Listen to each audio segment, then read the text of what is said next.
رسول کریم صلی اللہ علیہ وسلم نے فرمایا جس انسان کے اندر 3 عادتیں ہو وہ پکا منافق ہے، اور جس میں ایک ہو اس میں نفاق ہے۔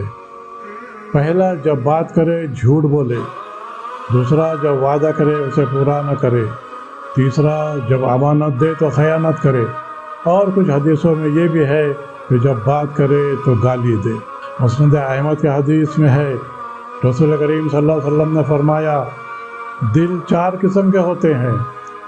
ایک، روشن والا دل جو چراغ کی طرح چمک رہا ہے، جو مومن کا ہے۔ دوسرا، جو غلاف کے اندر لپٹا ہوا ہے، وہ کفر کرنے والوں کا ہے۔ تیسرا، جو الٹے پڑے ہوئے ہیں، یہ اس منافق کا ہے جس میں ایمان اور نفاق دونوں جمع ہے۔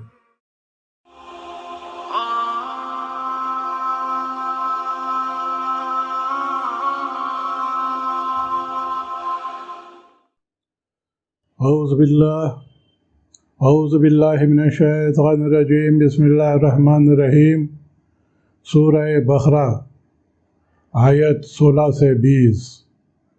اولئک الذین اشتروا الضلالۃ بالہدی فما ربحت تجارتہم وما کانوا مہتدین۔ یہ وہ لوگ ہیں جنہوں نے ہدایت چھوڑ کر گمراہی خرید لی، تو نہ تو تجارت نے ان کو فائدہ دیا اور نہ وہ ہدایت پانے والے بنے۔ تمام مفسرین کا کہنا ہے کہ انہوں نے ایمان کے بدلے کفر قبول کر لیا۔ جیسے قرآن کریم میں ہے، ہم نے سمودیوں کو راہ دکھائی مگر پھر بھی انہوں نے اس رہنمائی پر اندھے پن کو پسند کیا۔ ان منافقوں میں 2 قسم کے لوگ تھے، کچھ ایمان لا کر پھر گئے، کچھ پہلے سے ایمان لائے ہی نہیں۔ اس پر یہ آیت اتری ہے۔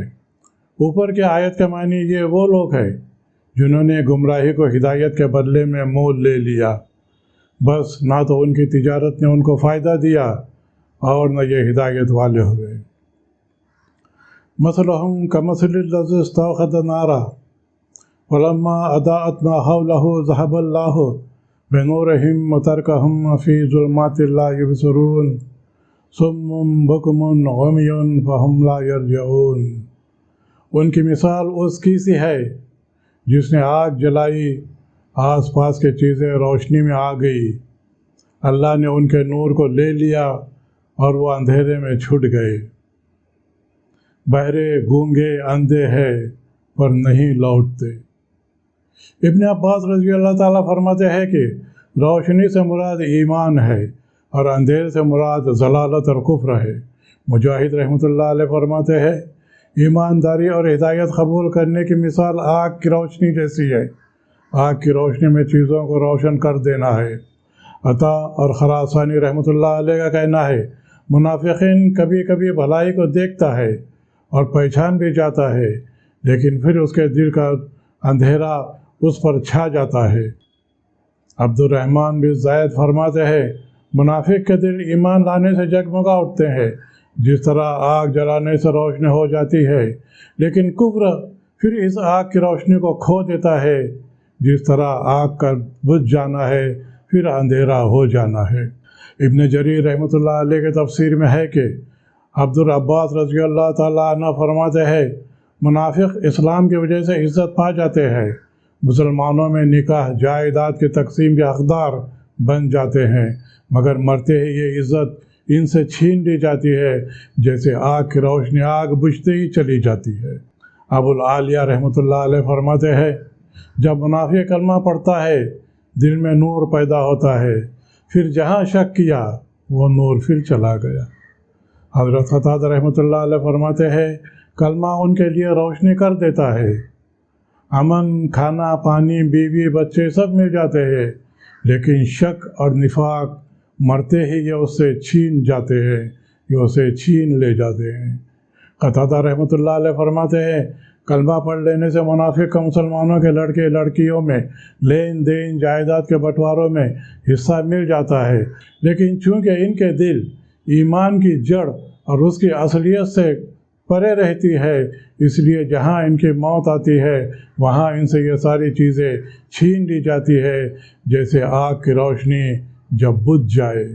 حضرت حسن بصری رحمۃ اللہ علیہ فرماتے ہیں موت کے وقت منافقین کے بد اعمالیہ اندھیروں کی طرح اس پر چھا جاتی ہے اور کوئی بھلائی کی روشنی اس کے لیے باقی نہیں رہتی۔ او کصیب من السماء فیہ ظلمات ورعد وبرق یجعلون اصابعهم فی آذانهم من الصواعق حذر الموت واللہ محیط بالکافرین۔ یا آسمانی برسات کی طرح جس میں اندھیریا اور گرج اور بجلی ہو، موت کے ڈر کے وجہ سے اپنی انگلیاں اپنے کانوں میں ڈال لیتے ہیں، اور اللہ تعالیٰ کافروں کو گھیرے ہوئے ہے۔ سیب کے معنی بارش ہے، کچھ لوگ بادل بھی بتاتے ہیں لیکن برسات زیادہ صحیح ہے۔ ظلمات کے معنی اندھیرا یعنی شک، کفر، نفاق۔ رعد یعنی گرج، جس کی آواز سے دل ہل جائے۔ قرآن کریم میں ہے، ہر آواز کو اپنے اوپر ہی آنے والی سمجھتے ہیں۔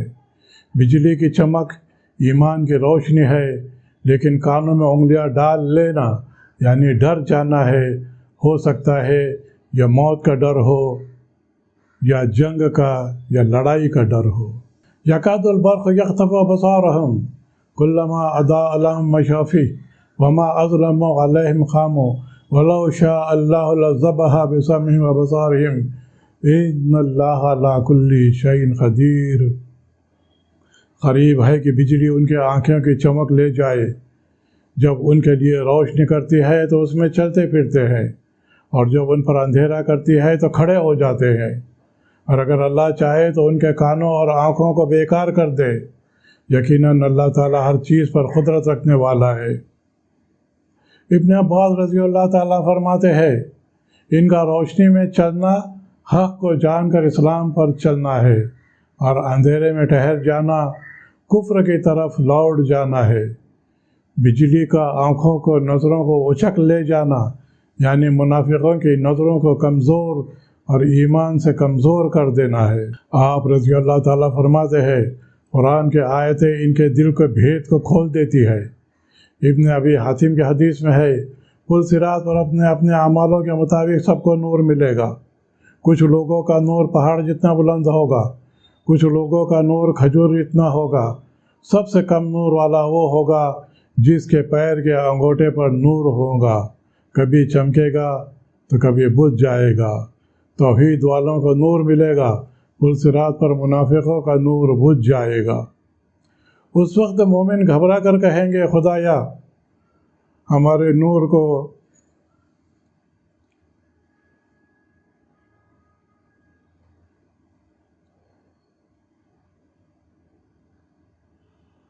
خدایا ہمارے نور کا پورا کر دے، خدایا ہمارے نور کا پورا کر دے۔